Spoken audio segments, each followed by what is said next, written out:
Ladies and gentlemen, it's a pleasure and honor for me to welcome all of you to our online seminar. I'm Sergey Levin. I'm founder and CEO of CBonds, and we continue our activity in making such online events devoted to current economic situation, investment ideas, etc. The situation in the world is still very, very controversial. We have very high numbers of new COVID infection every day, and these numbers are now at almost 200,000 people per day.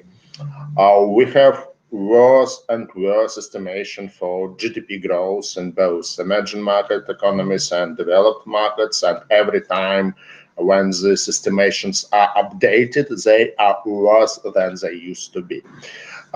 We still have some contradiction between US and China. We have some protest activity in US, etc., etc., etc., and all that should theoretically mean that the stock market should go down, etc. But we see the opposite, and many asset classes are on the historically highs. Like, for example, Nasdaq is on historically highest levels. We also see that bond yields in many areas are on the historically lows, like in US dollar, it's less than 1% for US treasuries already, and some analysts are speaking about the possibility of US government bonds going to negative yield area, like in some European countries, like in Japan. So something that was absolutely unpredictable even half a year ago, but not only in US, in some other countries, like for example in Russia, bond yields are also on the historically low level. So the situation in the world is really very, very controversial and very, very unpredictable, and which means that investors should be very careful in taking their investment decision. Because wrong decision now can have bad consequences for investors. And these are the topics that we are going to discuss today. And this seminar we are arranging together with a company called Blackfort Capital, which is a Swiss-based wealth management company, very fast growing now. And our key speaker will be Andreas Bickel, who is Chief Investment Officer of Blackfort Capital. Andreas has a profound experience with more than almost 25 years in such reputable institutions like Goldman Sachs, Rothschild, and Deutsche Asset Management. Andreas has PhD in finance from Zurich University and MBA degree from Zurich University as well. So now we will hear about his view on today's situation, on the economic situation, and situation with asset class in the world. Andreas, the floor is yours.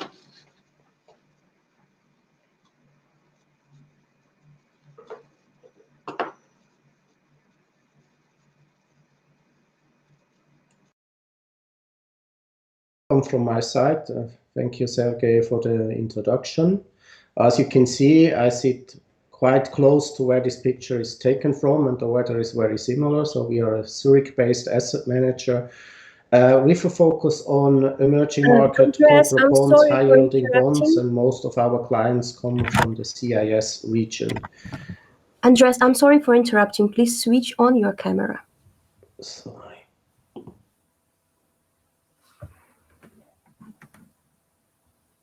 So far, so Swiss-based asset manager concentrating on corporate bonds, and we have already heard that the forecast for most institutional, like the IMF, the OECD, they are getting worse and worse, but stock markets go up and yields go down, and bonds, in particular corporate bonds, perform very well. The key question is this a surprise? And our answer would be no so far. However, the question is always what comes next. but let us go step by step. What is worrisome at the moment is euphoria, but only within small areas of retail investor. There is fear of missing out, so we'll cover that part and what happened on the professional side. We have definitely to cover the topic of W recovery, which basically means a double dip recession or a V-shaped recovery or something in between. I believe that we are in a financial repression situation, and therefore I will explain what that means, but the key point or takeaway will be how can you protect your wealth. There is as well trend which is positive if you invest in emerging market. The dollar is on average starting to weaken, and all these topics I'm trying to cover in the next 60 minutes roughly. So let me start with this. We have seen a tremendous rally, and since roughly 1 month, a consolidation. Actually, since Mr. Powell has spoken on his press conference and said that the interest rates from the Fed side will stay at 0 at least till the end of 2022 and even in 2023. So 3 years, more than 3 years from now, the likelihood that we will see sharp rising rates is very limited. This has also caught hedge fund managers who were so far poorly performing, trying to bet on the downside. But on Friday, as you probably know, we have seen a sell-off due to fear of second wave of corona. However, yesterday, these positions were mostly unwinded and we have seen a rebound. You see it also here.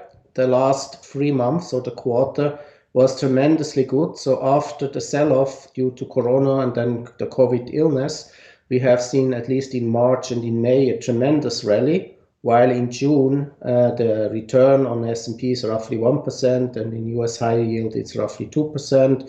Investment grade and treasuries were roughly at 0%. So the rally was basically after the sharp sell-off, after all these negative announcements, after the foreseeing of a deep recession in Q2, where we are most likely in during that period, we have seen a tremendous outperformance of risky assets, in particular corporate bonds in the lower end sector, fallen angels, and equities. This was missed by most professionals.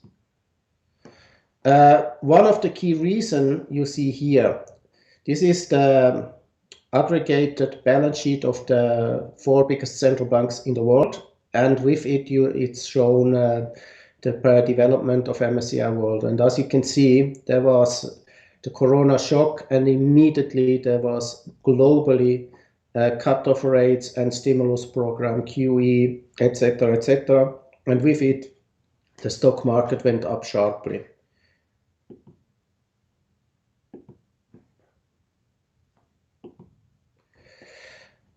Interesting enough, although we have seen this rally, you see here this kind of indicator. It is from Bank of America. As long as we are in the green area, and you can see the latest figure from Friday is 1.9, so green. The figure from 2 weeks ago is roughly 1.5. So we were the whole time being in an area where institutional investors, this is measured by certain ingredients like money flows, like positioning, like outlook, etc., stayed in the extreme bearish sentiment, and the market rallied. That means 2 things. First, most professionals have basically missed it. Second, the little people who were invested differently like the professionals, and you will see that in a second. So from that angle, forward looking, if you just look at this indicator, and in the past this used to be a very good indicator for asset allocation, you should definitely not under allocate to risky assets. If it's time really to add more, we will cover during the next slides. However, the rally was definitely missed by most institutionals. The Fed chair has, for my humble reading, said we will keep rates at 0 for very, very long time. And at the same time, there was a kind of announcement that there will be a modest inflation pressure and there will be more bond buying. This is or are all ingredients which basically describe a situation called financial repression. We can argue about the term, and I will explain in a minute what the term really means, but the key ingredients are low rates, bond purchasing program, and that for a very, very long time. These are definitely ingredients for risky assets to continue to go up and probably also to buy real assets. We have seen a rally, but here you see the chart roughly since 1.5 years falling. That's the performance. When it goes up, the hedge fund guys outperform the retail guys, and when it goes down, it's the opposite. And as you can see in the last bit, it was basically vertical falling. That means over the last 3 months, retail investors have substantially outperformed the professionals. The professionals were underallocated. Most of them sold off in March after the markets went down and never re-entered the market, different to retail investors. What did they buy? On the right-hand side, you see American companies. Most of them are fallen angels, so they were investment grade. They lost the investment grade rating. The share dropped dramatically, and then the retail guys bought it. You see on the left-hand side, the investment guys buy traditional, strong companies, growth companies, even Visa, which should profit from the actual situation as everybody buys online, or MasterCard. They were, compared to these fallen angels, underperforming. Alphabet, the mother company of Google, had a good run, but compare on average to retail investors, they were underperforming. The reason is why. The answer is, if you got unemployed, and more than 20 million people got unemployed in the United States, you got every week $600 a paycheck. This is more than most people normally earn. On top of it, every adult got $1,200. I call it helicopter money, or you can call it immediately help money from the tax authority. So if you are a family, 2 adults gives already 2,400. 2 children, each children 500, you're already at 3,400, plus every week $600 for being unemployed. Suddenly these people were, for a short time period, very wealthy. And Americans, when they have money, they either consume or this time they started to speculate. You see this here? These are open position in calls, all initiated by small traders, so over electronic platforms, some are over Robinhood, some are of the traditional ones, E-Trades and Charles Schwab. But you see, it is on a 20-year high. So there was tremendous money flowing in. And some people compare this to going to the casino, which was closed, or to go to the stock market. And it seems some means 13 million, 13 million people is unbelievable. Open new accounts in the last 3 months. You see this also here. On one hand, the light blue is basically the positioning of traditional investors through futures positions, measured in billions, but disregarding the scale, you see that they are under allocating to risky asset, while the Robinhooders, that's the dark blue line, this is measured only in millions, not in billions. You see that they start to allocate strongly to risky assets. This is an indicator that there is a huge divergence, and at least up to now, the move from the retail guys was profitable, while institutional investors are suffering. You see it here. What do they buy besides what I've said? This company is called Nikola. They produce lorries, which will be using instead of petrol hydrogen. It is extremely innovative. However, there's not even a prototype. Nothing really ever was on the road. No lorry was produced. And you see, based on trades of the retail investor, the company rose more than 8 times and has a market cap of more than 30 billion, although There is so far only a concept, which I would say is interesting and might be the future, but there is no revenue behind it. This reminds me slightly to what has happened in the dot-com bubble, where everything which was .com went up like hell. This kind of investments, however, are so far, because there is no correction, we are still above 60, very profitable for all these guys who bought it. You see also, size does not matter, or to turn it around. We always hear of the Robin Hooders, and you see the Robin Hood, this is this red line. There is almost nobody compared to the others, e-traders in Robin Hood. Even so, most analysts come to the conclusion that the movement in stocks was done by trades initiated on that platform, and to a lesser extent to the two others shown here.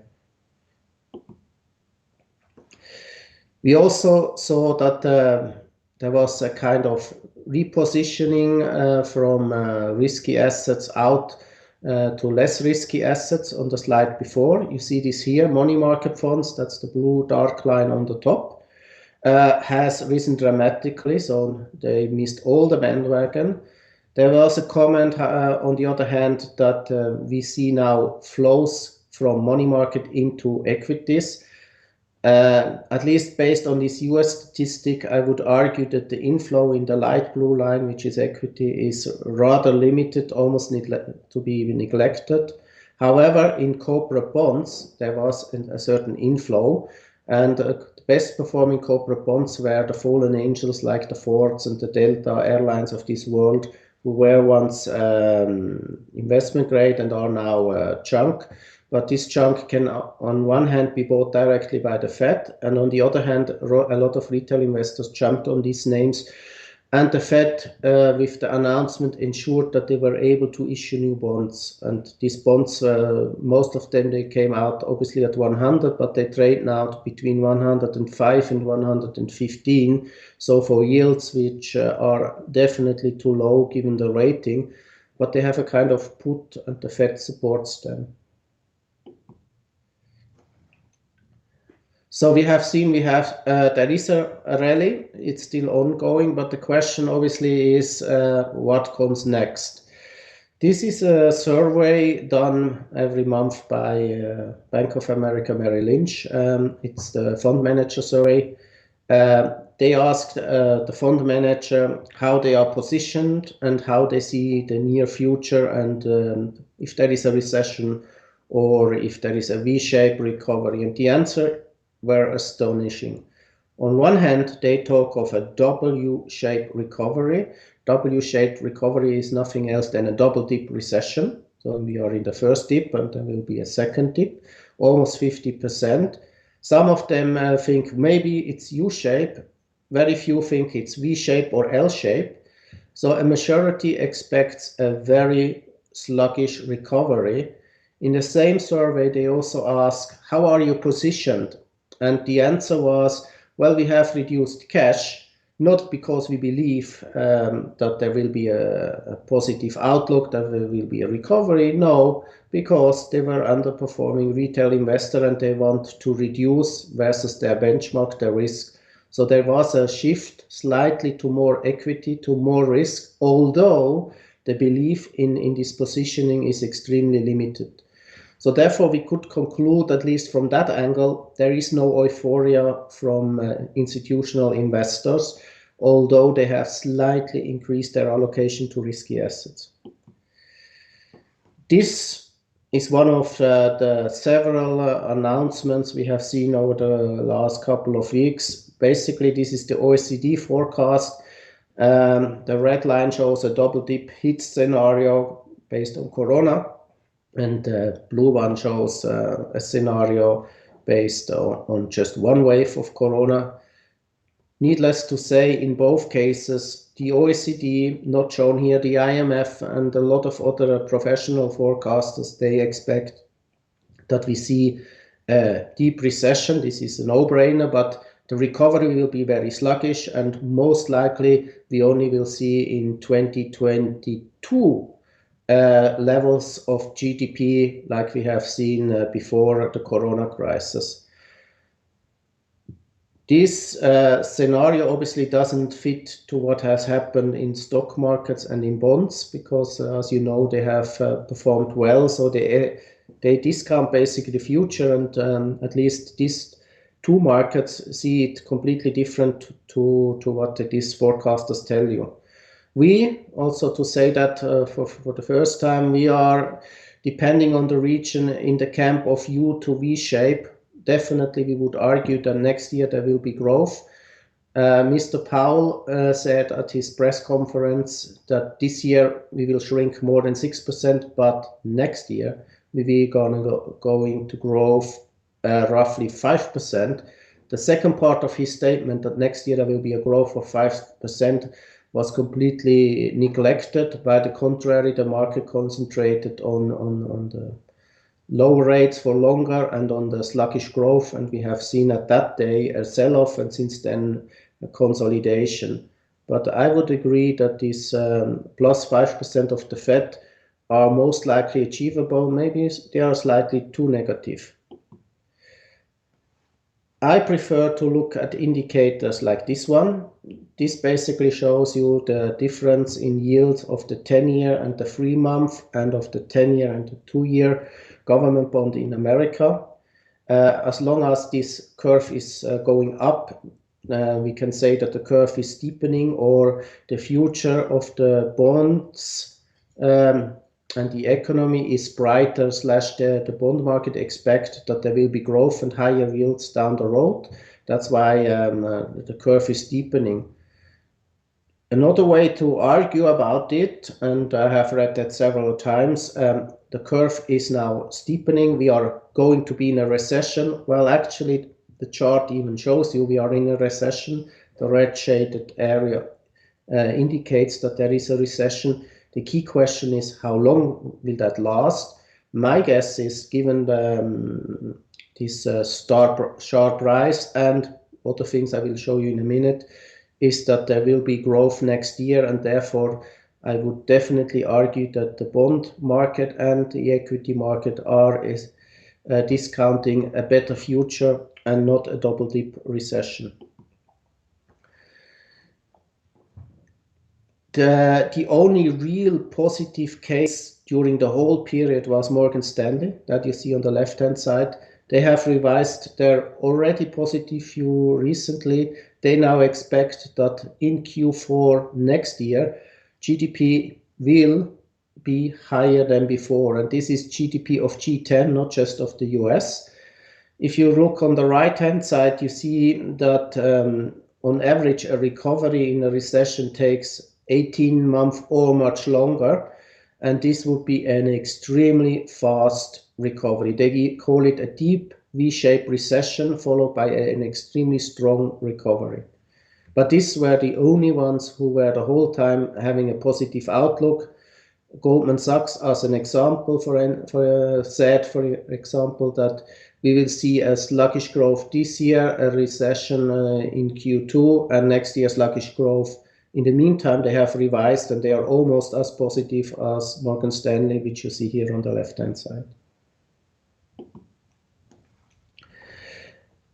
So it all boils down what will be the future. And normally at this time, I would show you indicators like PMIs, like economic surprises, like consumer confidence, etc., etc.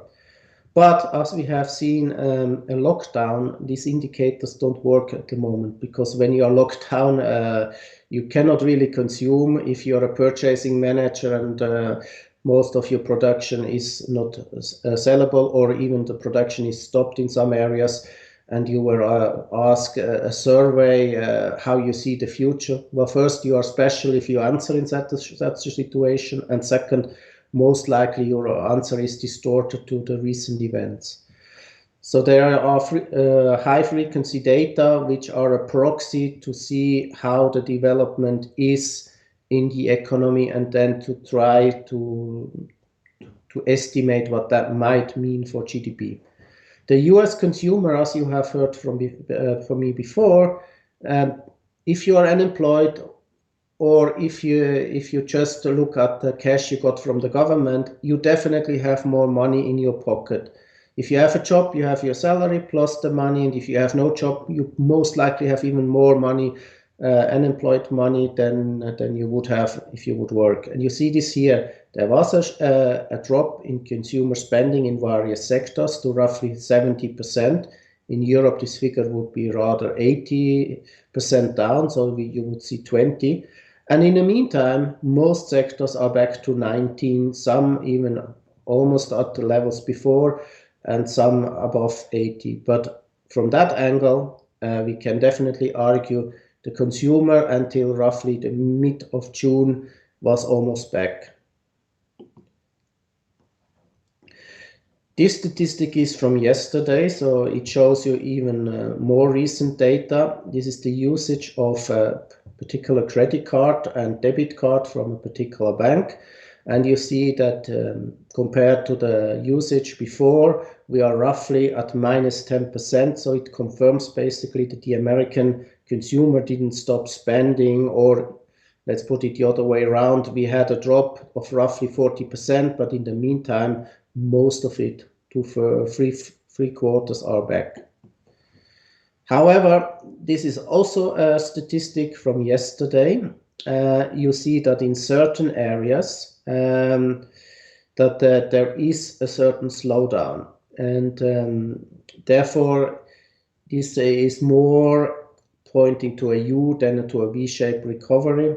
The reason for that is basically because we have seen in some states second wave, I shouldn't say, a reacceleration of outbreaks of the coronavirus, and this is reflected here. But don't forget, also here, this is the same period, and the conclusion of the person who did that analysis was basically, although we have seen so many new cases and spreading of the virus, people keep spending on average. So I would say from this data, it is probably fair to argue we are somewhere in between V and U shape. China, there we have more data, and the crisis is probably over for longer. On the right-hand side, you see in red the usage of coal to produce electricity. We are already for quite a while at levels of the pre-crisis. On the other hand, you see on the left-hand side the consumer. The consumer is not yet there. It's roughly minus 20%. You see also the hit when they had to close in Beijing and Wuhan for a second time, a small area that there is a hit, but the consumer is back at a reasonable level. So for China, we could argue it's more U-shaped than V-shape. However, the lockdown was not so severe in terms of GDP impact than in the Western world. Europe is a different animal. Here you see the usage of toll roads in Italy, Spain, and France. These were the three hotspots, especially first Italy and then Spain. And you can see we are still minus 40 to minus 60%. So it's rather a U-shape. I must add that this figure is roughly 10 days old. I would expect the recent figure to be higher, although in Lisbon, as an example, they will start with a local lockdown on tomorrow. Although the statistic doesn't really show a problem, there are some regional hotspots, and in some regional area there is most likely going to be globally lockdowns. Having said that, regional doesn't mean there is a lockdown for a whole country, and on average, at least in the Western world and in Asia, figures are going down. Here you see the traditional indicators I would use. On the left-hand side, PMIs globally, most concentrated on Europe, but you have also rest of the world. I find it amazing when you read the comments. I mean, minus 10 not minus, but 10 is a level which means 90% of everybody says we are seeing a worse future. Now most of these indicators are back between 40 and 50. Some are even slightly above 50, and 50 basically is where it gets interesting, where people see growth ahead of us. Therefore, if you look at PMIs, and I'm very cautious with it at the moment because I think this data is distorted, but from the PMI data, we could argue it's V-shape. I would be cautious, but I would say U-shape is likely, not V-shape. On the left-hand side, the economic surprise indices from Citigroup. You see the red line, the US, the index is at such a high level that forward-looking, it is more than reasonable to expect certain worse data and maybe a consolidation in the market, which actually is happening at the moment. While on the other hand, you see, for instance, the Eurozone, we are still in the negative area and Japan is floating around. This indicator basically is a good contraindicator. So therefore, I would be, from an asset allocator point, a bit cautious at the moment, given where the United States is. You can be a bit more positive for the Eurozone, but investment-wise, we still prefer dollar assets and emerging market assets in hard currency and less Eurozone. But definitely this is a certain warning, so it also points rather U-shape than V-shape. This chart is more than 2 weeks old. Basically, it shows these orange dots that 2 weeks ago it could have been expected that based on bottom-up collected data, there will be an acceleration of new cases within the first wave, different to the national statistic. And guess what? These are the actual figures. So the white line on the top, you see that we have seen aggregated in the United States a tremendous rise in new cases. Texas, as an example, has another lockdown. It's a complete standstill. However, if you see the blue line, which shows basically China and some key areas in Europe on a still existing level, but closer to 1,000, 2,000 cases a day, we are stabilizing. Having said that, this includes the local hotspots, and also the reaction of the governments is at the moment, if there is a further lockdown, it will be only local and temporary, so 1 to 3 weeks on average. Therefore, also this points to the conclusion that we probably see a U-shaped recovery because there will be no standstill anymore. However, besides the US, we have LATAM. LATAM, especially in particular Brazil, but also other countries, is significantly going up. You see emerging Asia, Eurozone, Euro area, as it's written here. We are not at zero, but we are at extremely low levels. The key problem we have in Europe is that the R value, so the value basically which measures how many people get infected if somebody gets infected, is above 1. In Switzerland, you see Switzerland here, we are on the place 41st in the world. We had 62 cases over the weekend. And the problem with the 62, and no death actually, but the problem with the 62 is that the reproduction is above 1. So the virus doesn't get controlled, and it doesn't get lower the number of infected people overall. Interesting, you see Israel, they are even better, they're on place 50. They had 333 cases. However, the news in Israel is that the government thinks they are getting the control out of hand because the reproduction value is extremely high there. But if you look at the list on the top, the US, Brazil, Russia, India, you see that in all measures, be it new cases, be it deaths, be it death per 1 million inhabitants, or even how much people were tested, both Switzerland and Israel are definitely showing quite good figures, but in both cases the news is quite negative that there might be a second wave.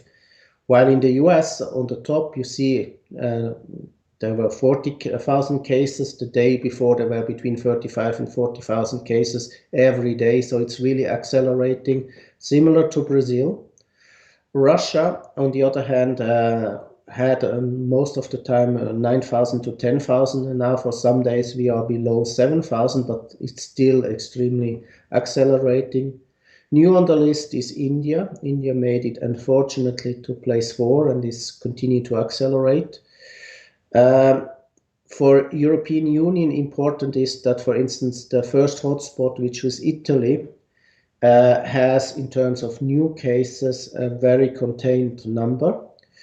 There, I haven't seen any information regarding local lockdowns or problems, while in Germany, for instance, they had a scandal with a meat factory, and they have some areas which have a complete lockdown. But on average, also in Germany, it's going to accelerate the growth. Last but not least, Sweden. I mean, Swedish people are unwelcomed almost in all countries as tourists. As you probably know, they haven't done any lockdown. They did not too much tests. And you can see in the statistics, new cases, very few, actually 0, and new deaths 0. Even so, because of their strategy, they are banned to travel. And last but not least, I was told for Israel that this figure which is shown here is too low. And this is the warning of this statistic. Although the statistic gives you a picture, it seems that not everything is reported, A, and B, due to the different quality and number of tests, you have to be a bit careful to draw a conclusion. But on average, it's probably fair to say that in Asia, emerging Asia, in particular Japan, and in Europe, the situation is under control, and most likely there won't be a lockdown, only a lockdown in small areas. In the US, very similar. There is in some states a lockdown, but there won't be a lockdown for the country. There is an election, and they keep on going. Most likely, the figures will go up regarding new cases. Unfortunately, also the number of deaf people, but they will definitely not close down, and you can expect that the US in Q3, Q4, although this illness won't have a cure until then, will have a slightly better growth than we have now. And also this is confirming us that there will be a U-shape recovery, and the key point here is recovery. If it's a U, a V, or whatever letter you want to use is not so important. The key point is, if the future is better than today, markets are going to discount that, and normally the discounting mechanism is between 12 and 24 months. So if you agree with the view of Morgan Stanley that the G20 countries will be back on levels at pre-crisis in Q4 next year, it's perfectly explained why certain assets have risen. There is another reason which keeps us positive. You see on the left-hand side the fiscal stimulus in 3 key areas. Although China started it, and China did stimulate in the past a lot, you see compared to the US and the UK, in percentage of GDP, their stimulus is roughly half. But the amazing information is the Eurozone. For the first time, the European Union is considering a rescue fund, which is financed through debts of the European Union. So far, it seems it will be a one-off, but obviously nobody knows the future. But the important bit is 750 billion and then we are above 12% of GDP. This is the right medicine for at least stimulating the economy, while on the right-hand side, you see the various QE, PEP, TLTRO programs of the European Union. The good news is they are catching up with America. They are almost at that level. I personally said several times the last two steps in the Fed and in the ECB were a bit too fast and probably not the right medicine. The Fed at least would argue we have done that to make the markets function again. And to be fair, Boeing, as an example, was able to raise money. Ford, as another example, was able to raise money through the bond market and didn't have to use the Fed facilities. Therefore, yes, they achieved the goal, but maybe because of that stimulus, we have seen a too strong move up in risky asset in a too short period of time. Although I was positive and I'm still not negative, but I would argue there was done too much from the central bank side. Having said that, the flip side obviously is this. We will see huge deficits. And the worrisome is Italy and Spain, which already have a debt to GDP ratio above 100. They will add this year more than 12% and next year another 8 to 10% of budget deficit. Also France, which has also a high debt to GDP ratio, is going into that area. Germany, not shown here, is probably in the range of the Eurozone, around 10%, but Germany still has a debt to GDP ratio of 60%. So in Germany, at least, we could argue that they have the possibility to spend so much money, while southern countries are definitely at the edge to have too much debt. And that brings us, obviously, how can you solve that midterm? And the answer is you keep rates at a level which is too low for a very long time period. The Fed even announced it at least till 2022, and you try to create inflation. These are actually two key ingredients for financial repression.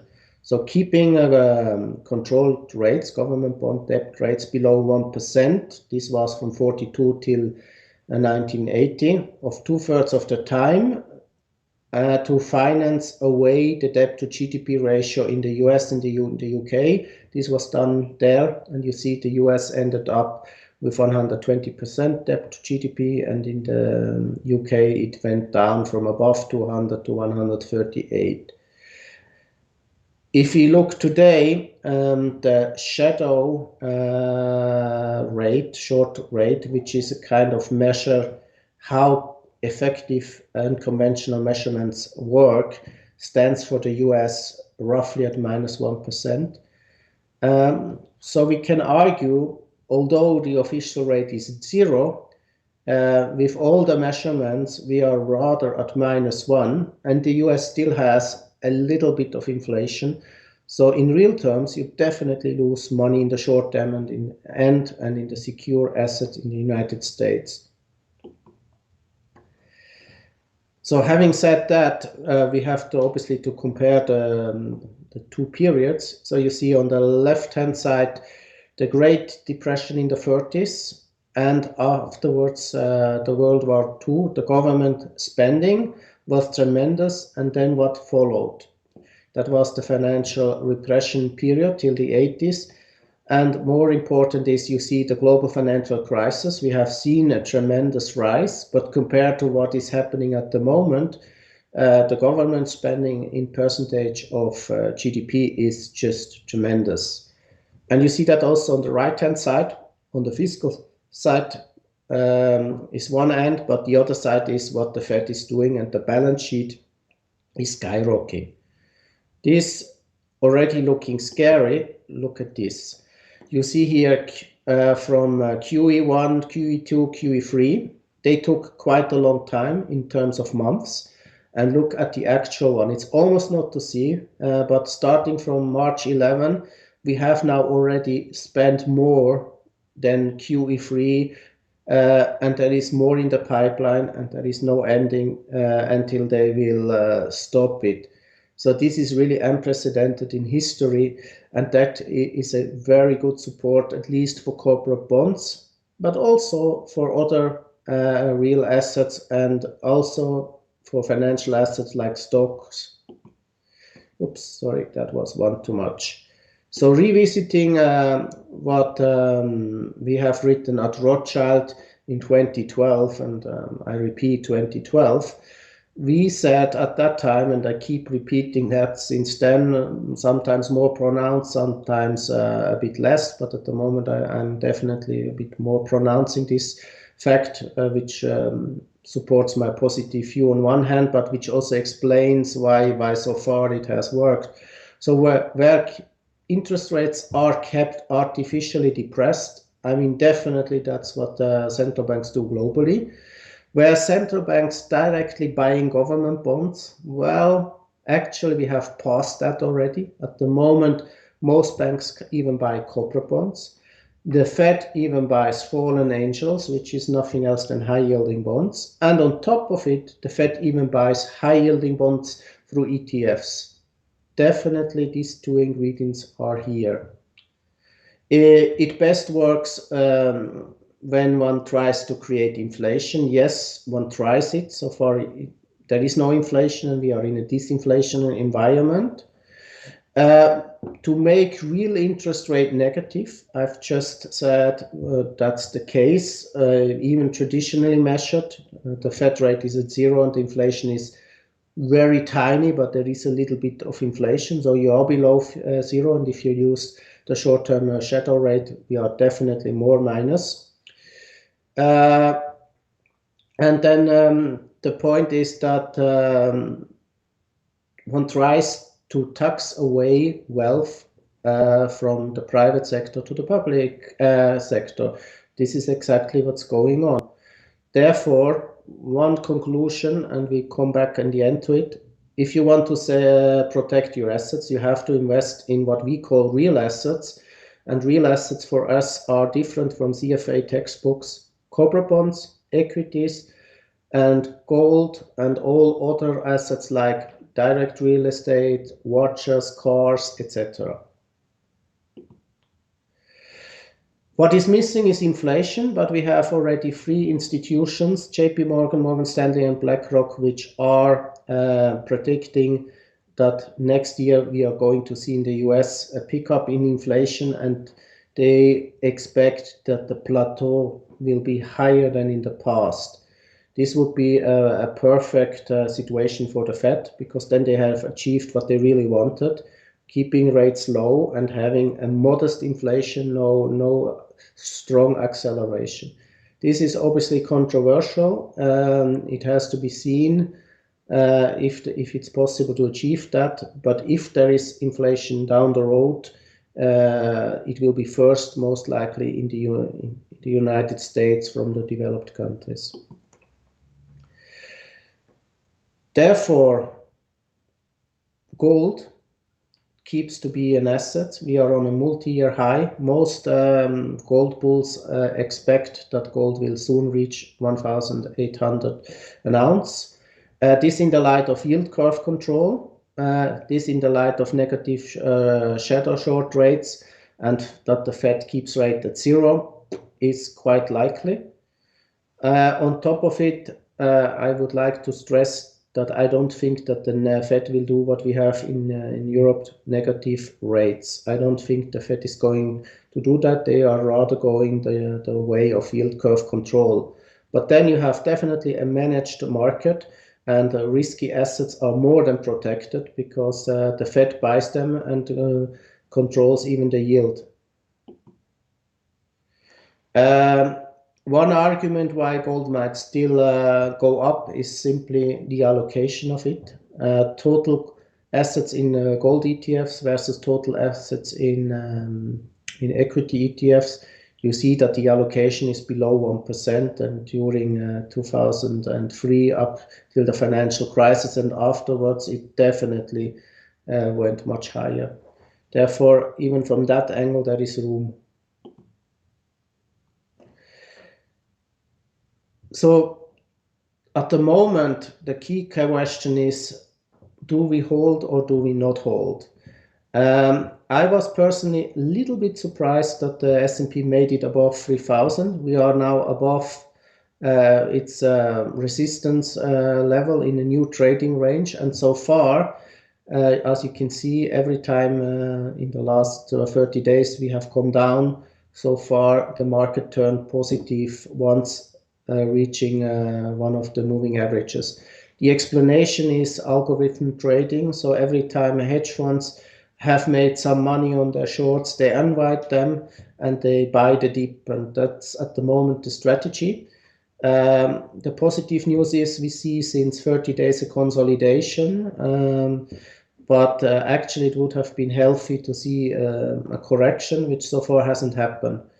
Overall, I would argue that stocks are well supported and buy the dip most likely will work out. The open point is if at the moment we are at levels which are dip or if we see lower prices. And this really depends on short-term news.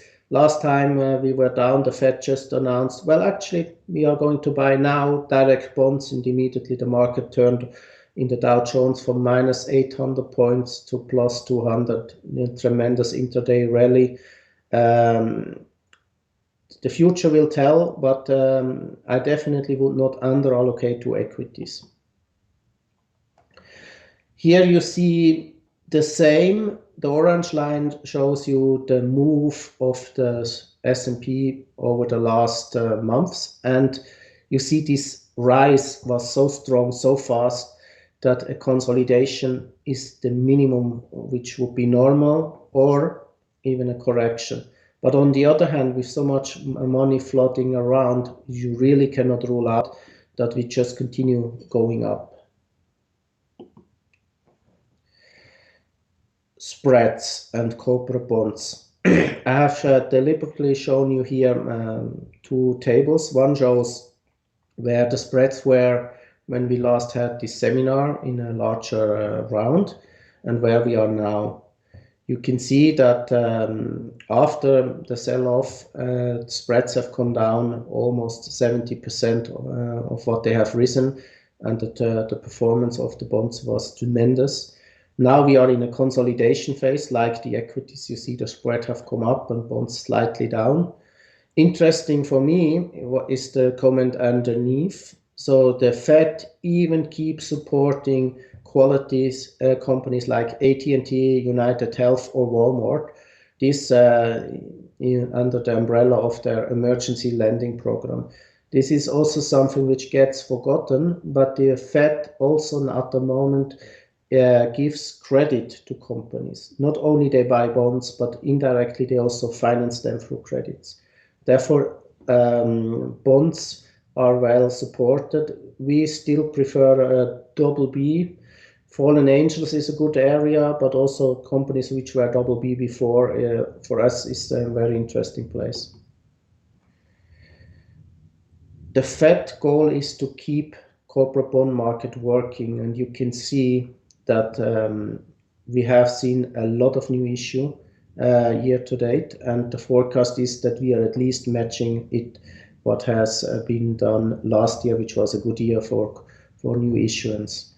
So to be fair to the Fed, we have to agree that at least this goal was achieved. Companies like before, several times mentioned, Boeing or Ford were able to refinance directly through bonds and didn't have to use the credit facility through the Fed.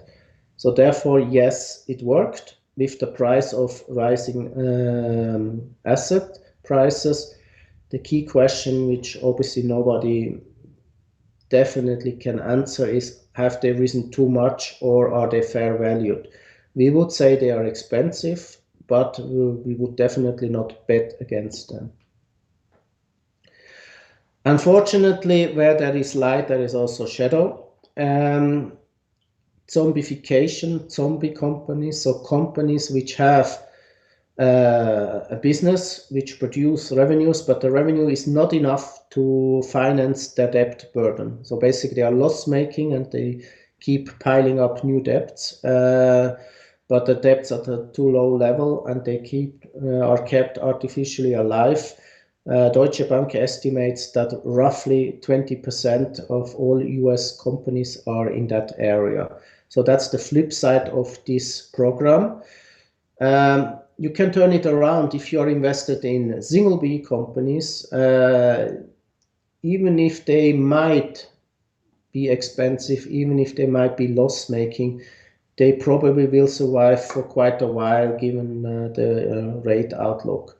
That also means that to invest in so-called risky bonds is less risky than it should be. The yield has lost its function to give you an indication of how risky certain investments are.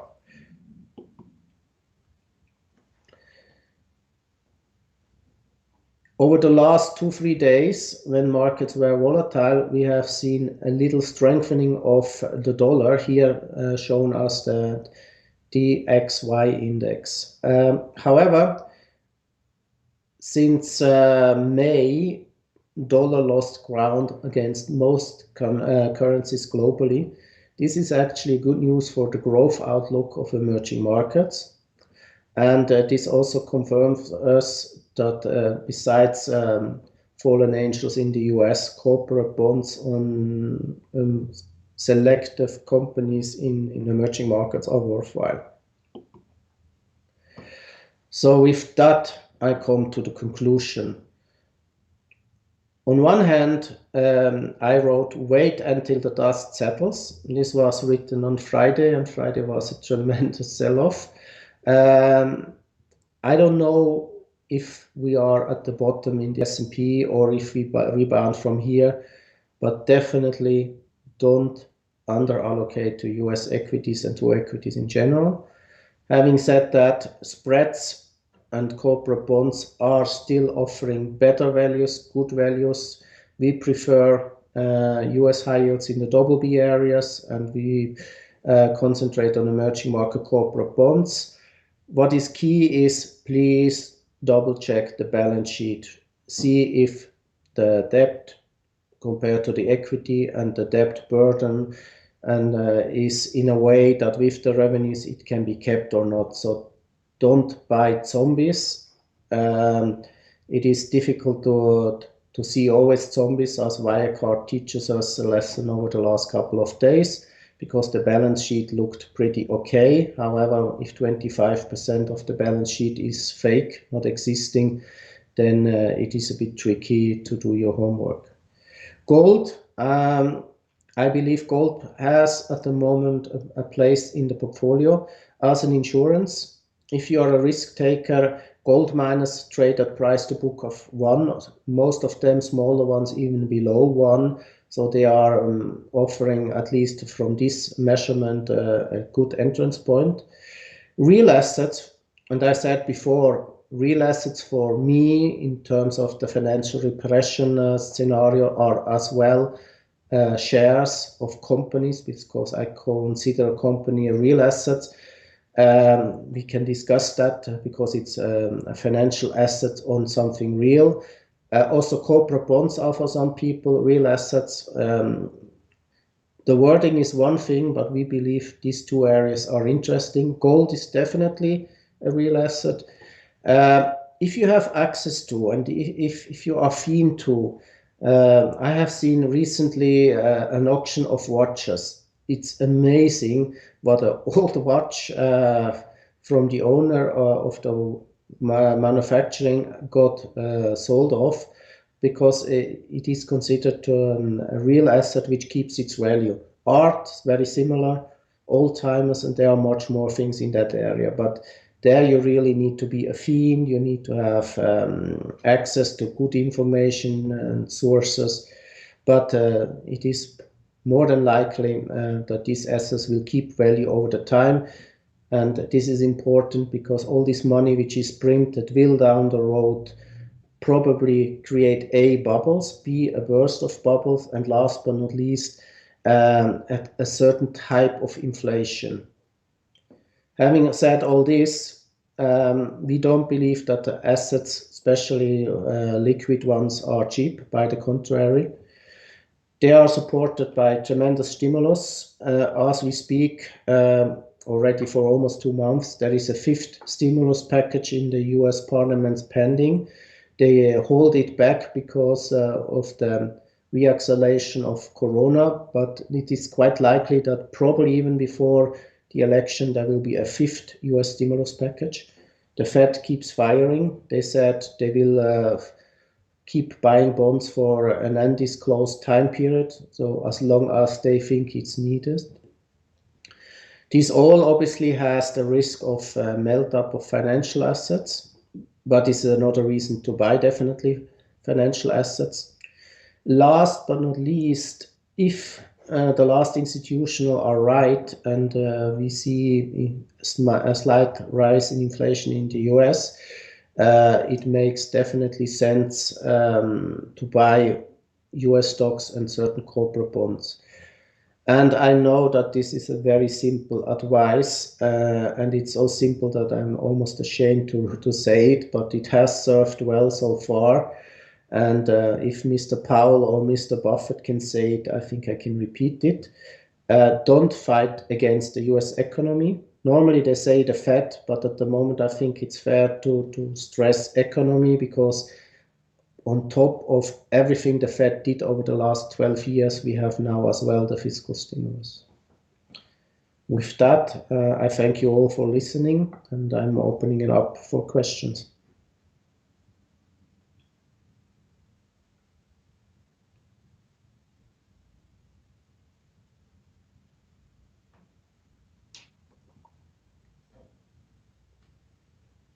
You managed to cover nearly all aspects of current situation. So let's move to a question, and we have some question in our chat area. So, well, the first question was about Tier 1 category bonds. Can you comment something on that? What should investors take into account when investing in this class of assets? Did I hear well? Taiwan corporate bonds. Yeah. Whew. I mean, we rather would look at company names and not from an area. We have a lot of Chinese bonds. I'm not aware of any particular bonds in Taiwan. I know that there are a lot of chip makers and other suppliers. The key risk in Taiwan, and I also see there are Andreas, sorry, probably I did not spell it right. Tier 1, which means a kind of subordinated bonds, Tier 1 category. So you mean unsecured subordinated bonds? Honestly, I'm not that great expert to clarify which is meant under Tier 1 bond, but I suppose there's something in a kind of special instrument issued by banks. Okay, but then we are more in the area of COCOs. Yeah. And perpetuals. I mean, they offer interesting yields. They have a fluctuation of equity. Basically, it depends case on case. You can make a lot of money with it, but you have really to understand the bank or the company behind. And in the worst case, you have to know the details. Are you converted to equity, or are you just losing all your money? Because there are two types of payments, and I would rather prefer to get equities than to be wiped out. But if you have this under control, they can be very interesting. Okay, second question is, you mentioned actually in your presentation that you expect rise in inflation in US, and actually I think if we see high inflation in US, we will see high inflation all over the world. But the question is there a risk of a really sharp increase in such an inflation? So is 15% or more inflation in the US something positive, or something possible, or it's absolutely impossible? Well, nothing is absolutely impossible, but it's a very smart question, actually. I mean, I would say that if inflation is going to rise in the way I described it, it's an expected rise. It's a in bracket contained rise, and that's in midterm rather positive. If it would be unexpected, a sharp rise to 15%, obviously this would be extremely negative. At the moment, and I must stress at the moment, I don't see any indication that that might happen because we are still in disinflation environment. It all will depend once it starts rising, once the economy starts to grow again, how you pull out money, do you sterilize certain money injection? And if the answer is yes, like in 2009, 10, 12, 11, like the Fed did, then there is no risk. But honestly, nobody can know that. But the short answer is at the moment, I don't see that. Okay, very logical question. I would say that following Brexit, what is your view on the UK and British pound in short run, and mid-term and long term? Well, first of all, most likely there will be a Brexit without a contract, because all these negotiations which were done now during the Corona crisis, the communication was in a way that the two positions are too far away from each other. So short term, the pound is under pressure and volatile. Mid-term, obviously depending how they will structure next year the world, how they will solve the possible turbulences. Mid-term, I think a country like the UK, although much smaller than the US, but they have then the freedom to do trade globally. They have the currency as their weapon.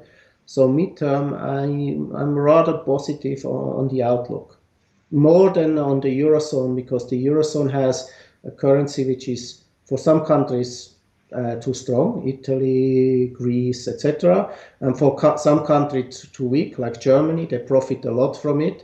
And there is no solidarity. So the North doesn't want to pay for the South, and the South cannot use the devaluation of the currency, and there are structural reform missing, etc., etc. So I'm not very positive on Europe as a whole, but if I have to bet on the midterm future, I would bet on the UK. Very interesting. A question which is probably not related to investment ideas, more kind of geopolitical question. What is your view on the Hong Kong future situation after China government restriction? So what will be, what is your opinion? What will be with Hong Kong as a financial and investment hub?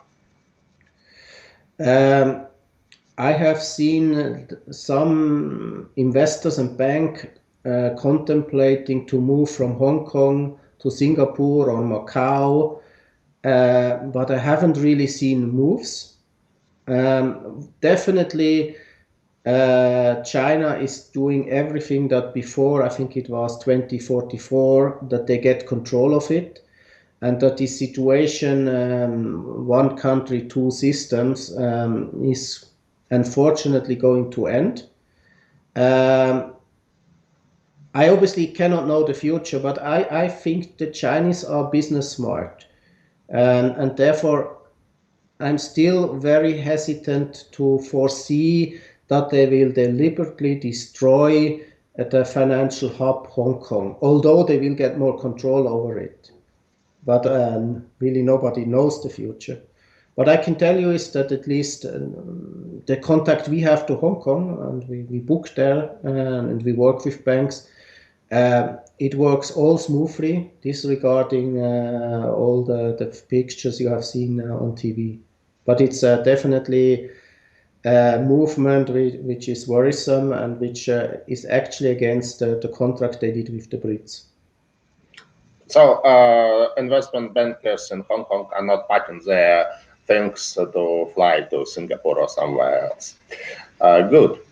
Okay. One more question, which is I don't believe there is actually an answer. Do you know if there are any unified conditions discussed or agreed on the triggers for the lockdowns? So I don't know if it's about well, agreement or what. I would say this is country dependent. Absolutely.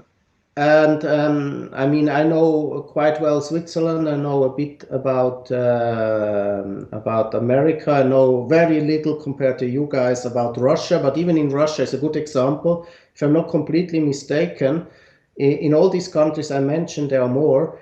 At the beginning, it was centralized, and now it's decentralized. So the whatever local government has now the authority to do lockdowns, for instance, of bars, of discos, or of whatever is needed, also in Germany, actually. And the political will, at least for the countries I plus minus have in mind, is not that there will be a second countrywide lockdown. Where the decision is made is open, but for instance, Texas, I know pretty well because we have a connection to the Texas University. It's really complete lockdown. Everything is closed. People are at home and the shopping is almost impossible to do. But this was decided locally. And if there is any answer to that very difficult question, I would argue that future lockdowns will be decided more locally than central, and they will be more temporary and probably selective. I mean, in Switzerland, we are discussing, for instance, in the city of Zurich, and not in Switzerland, to close down bars because we had a super spreader event. If that will happen, it's still open, but our government, and obviously we are a bit a decentralized country, but they even said, we had our central decision process, this is over, now it's really on you guys local. And this I see definitely in the US. I think in Brazil it's very similar. Some of the local government disobey what Mr. Bolsonaro is saying. But there is no uniform answer. It really depends country by country, region by region. Or give you a stupid example. If you fly to Lisbon, the city of Lisbon is all free. 17 communities around Lisbon. You don't really feel outside of Lisbon, but they are locked down starting tomorrow, decided by the local governments. Yeah, absolutely. I totally agree with you, and it's exactly what we see, for example, in Russia, that it is more and more and more decentralized, with regional authorities taking their own decision, and it's everywhere in the world. So it's a global trend not to have such unified triggers and criteria. One more question. You mentioned don't find the US economy. What is a fair valuation of S&P 500, and on what valuation basis?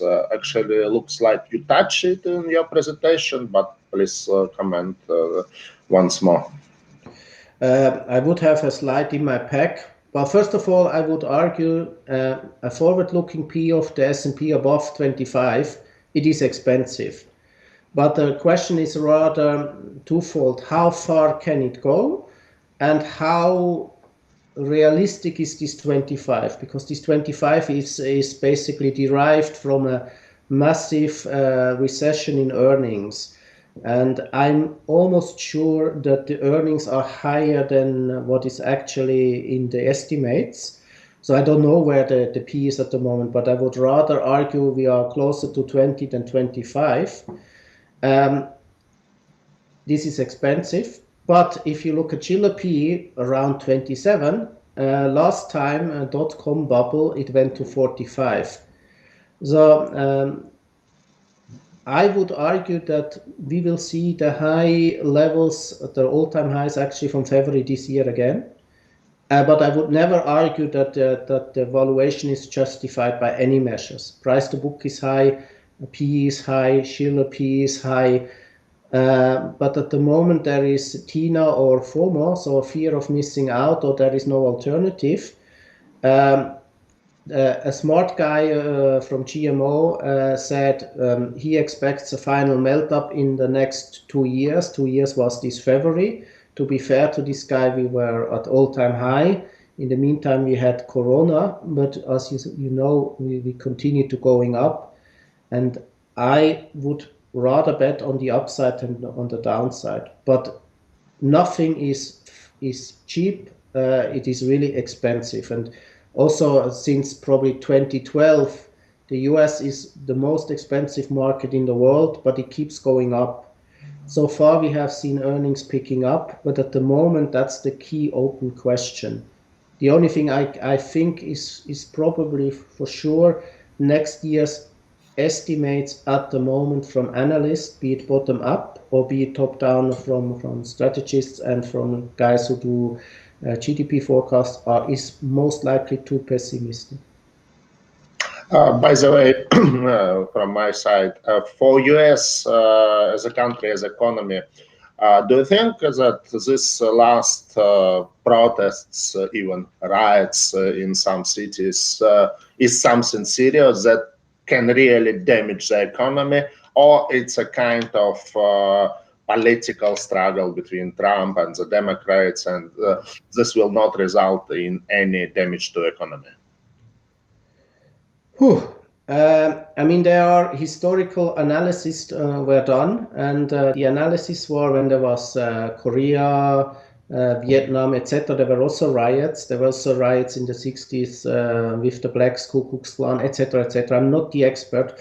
However, the conclusion that all these events they were politically relevant. They might get a new president or something else, but in terms of stock exchange development and economy, the impact on the stock exchange was close to zero. The stock exchange even went up. And the impact on the real economy was extremely limited. Because even if you see 1 million of people in New York or wherever, look how big the country is, how many people live there, and how many people work there. And even these demonstrants, people, most of them work on, maybe not on that day, obviously, but on average they work.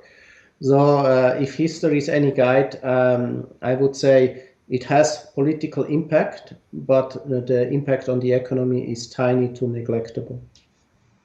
I see. Okay, and probably the last question that we have for now is what do you think about sovereign bonds performance on emerging markets like Costa Rica and Mexico?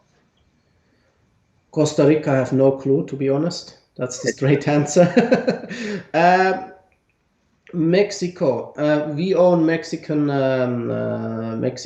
companies which are quasi-state owned. I don't know what the Mexican government bond did, but on average, I would say Mexico will probably go well through the crisis. It is really hard because I would have to have now the Bloomberg. I mean, the honest answer is Mexican corporates, yes. Sovereign bonds, I don't know. Okay, so thank you very much. Actually, you can check bonds not only with Bloomberg, but with CBonds as well. Definitely. Well, actually, for many, many private investors all over the world, CBonds is a right choice as a data platform to see their own investment decision, to make their investment decision, to check the performance of their portfolio. So I will now ask Masha to make not a presentation, but to put a slide with a short description of what is CBonds and what we do. So we provide a full coverage of all bonds in the world. So you hardly can find any bonds that is not on our web platform, and you see the performance of bond, valuation, prospectus, and we have the best coverage of prospectus for bonds. You have very profound opportunities to search bond, to compare bond, to put them in watch lists, etc., etc., etc. So everything you need for making bond investment decision. You will find it on CBonds, but also we are not limited to bonds only. We have equities, we have a huge amount of indices, macro indices, bond indices, stock indices, etc., and we are constantly growing. We are improving our coverage. So if you are interested in CBonds as a data platform for your investment decision, please call us. We will provide you a free access for a couple of weeks, so you will see what we do. And yeah, actually hundreds of investors in all over the world are now our subscribers. So thank you very much, Andreas. Thank Blackfort Capital as our partner for today's seminar. It was really very interesting, and thank you for your really profound expertise in all asset classes. Thank you very much, and stay with us for our new event in the future. Thank you. Thanks a lot for having me.